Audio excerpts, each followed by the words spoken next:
Hey, this is Logan Shinholster with Contractor Growth Network, and on today's podcast, we're talking all things Google, but specifically two really important topics that we haven't really talked about as much. The first one is really going to be the unknown and unsung hero of the SEO world.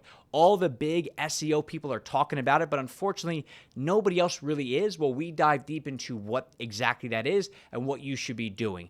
On top of that, we also discuss ways to make sure that if you are using ChatGPT to create content for yourself, what you should be looking out for to make sure that all of your effort is not just going to waste, because at the end of the day, time is money. Let's go ahead and jump in. All right, topic number one is going to be the most underrated SEO factor that nobody really ever talks about. Everybody goes through keyword research and they go through backlinks, but realistically, it's brand, okay?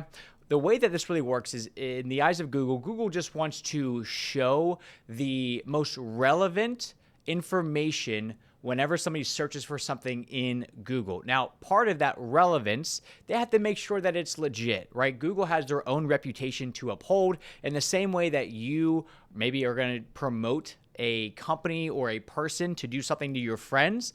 Well, your reputation is on the line and Google is no different here. So a big part of Google knowing and wanting to show specific information is how strong is that company's brand. One of the ways that Google looks at this is, let's say there's a company's domain or like their website, right? When there's a website that has been around for a very long time, that doesn't necessarily mean that because this website and this domain has been here forever, that it's naturally going to be a stronger brand in the eyes of Google, but it's way more likely. What I mean by that is think about companies that have been around for 15 years. Just because a company has been around for 15 years compared to one that's only really been around for 5 years, that doesn't mean that they're necessarily going to be a better brand. It just means that they've had more time to really get their reputation out into the marketplace. When it comes to like what we see here at CGN, a couple examples here is one of our clients, Tribble Painting Company, we started working with them in 2019, so about 4 years ago at this point. What we did was we came in, we redid their website. We started off with a lot of SEO with them, tons of blogs, case studies on their website, all that stuff. Well, at the same time that was happening, first off, Todd had already been known around Ann Arbor, Todd being the owner of that company. He'd already been known around the area he was in, where he was sponsoring events over there. He's still pretty active in charitable events and, philanthropies and stuff. But on top of that, he's doing a lot of direct mail. So people are already naturally searching for that company online. And when people are searching for a specific company into Google, so if somebody types in Tribble Painting Company, Google looks at that very favorably thinking, man, people must be like really wanting to find this company. So now Google's starting to take note of that. And as a result, when it comes to Tribble's painting SEO and all that stuff, it's a lot easier for them to get found for painting specific terms. So what I mean by that is if somebody is searching now for, interior painter near me, well, Google's like, okay, let's look through our entire database of who could possibly show up for this. Well, this Tribble guy keeps getting a lot of people searching for him naturally. There must be something good there. Let's go ahead and show that to the person searching for it. So that is a very big piece of all this, is the brand is really tied directly to the impact that the SEO can make. On the flip side, you've also got my dad's old company, Premier Ponds. We started doing all the blogs and everything for them back in 2014. Same setup, so now it's been about 9 years, but blogs, content. At the same time, I'm doing a lot on their social media. I'm producing videos, things like that. Well, the first full year of me doing their marketing, they had 212 leads. Then the second year, 336. And then the third year was 510. And it wasn't just because we were now focusing a lot on SEO. It really was the SEO on top of doing the holistic stuff, which was generating reviews to their Google. It was also putting out posts on social media. It was actually establishing a YouTube channel And the more that people were wanting to find out more about this specific company, the more that, again, Google was starting to see this relationship with Premier Ponds going, okay, this company must be legit. So in your world, if you're really wanting to either get found more on Google, or if you're already doing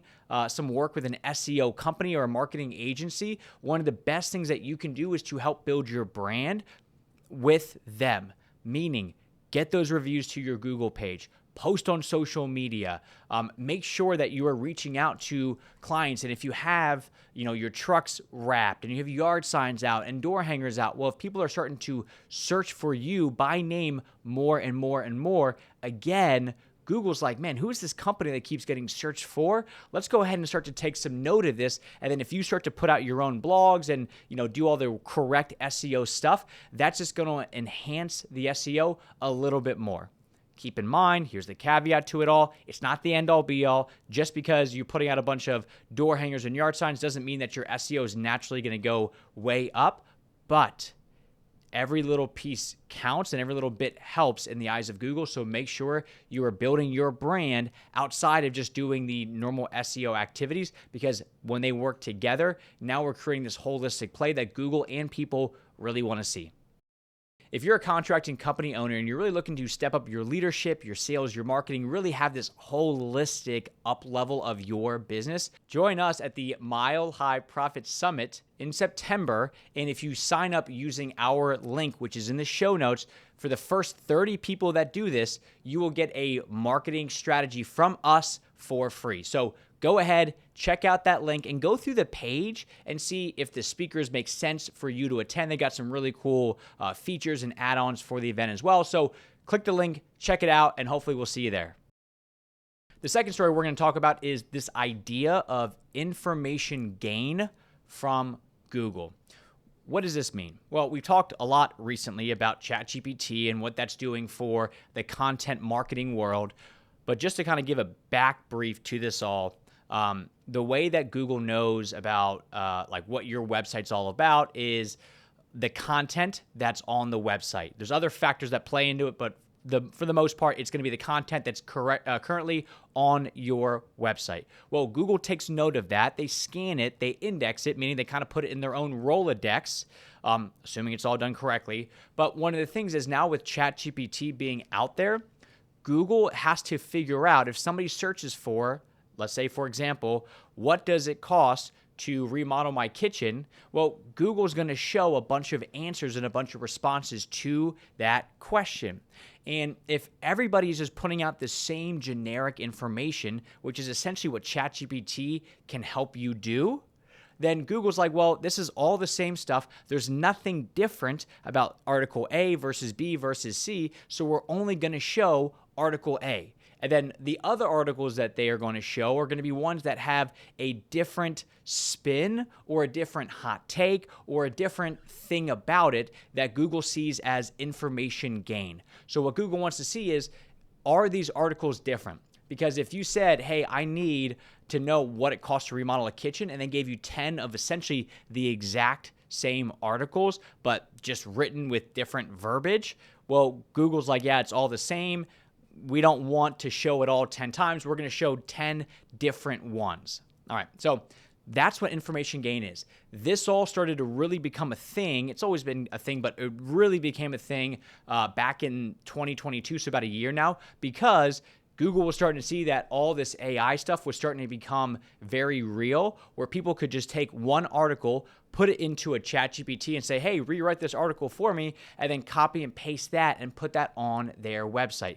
Well, again, just because even if it has all different words to it, if there's no unique angle, if there's no unique benefits to it, if it's all essentially the same stuff, Google doesn't want to show it. So when it comes to you producing content, first off, if you are producing your own blogs, recognize that one, it's going to need to still follow Google's best practices. So, if you look at what's ranking number one in Google, I wouldn't go completely the other way, because there's a reason that article is ranking number one.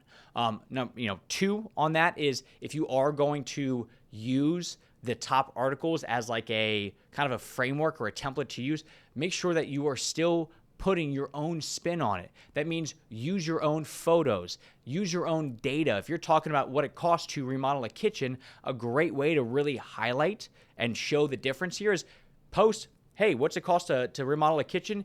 Here's some of the factors, and then let me give you examples from 5 different kitchens that I have remodeled myself. And you can add a photo of kitchen A with this is what it costs, and these are some of the things that made it cost that same amount. It was a larger kitchen, which made the price go up, but they actually had very builder grade finishes, so that made the price go down. So essentially, you get to use your own first party data to make these blogs unique, and because it's relevant and specific to you, nobody else is really doing it. Google's going to look at that as unique.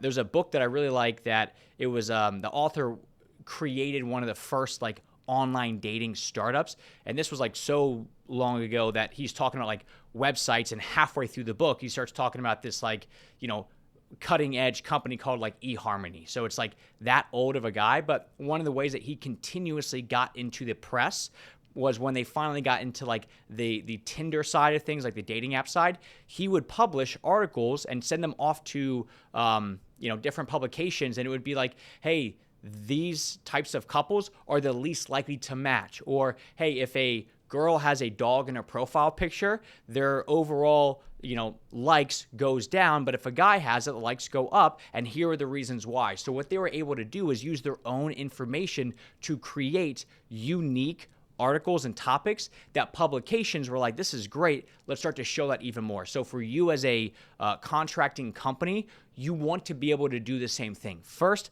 make sure that the topic in the blog or the pages or whatever it is that you're creating still fits with best practices and is going to get found by Google. But on the other side of it, make sure that it is unique enough, because again, if it's just the same stuff regurgitated, Google is not going to want to show that. Thank you so much for listening. If you found this episode beneficial, do me a favor. Either 1, leave us a review, or 2, go ahead and share this with any other contractor that you know that should be listening to this exact episode. Thank you very much.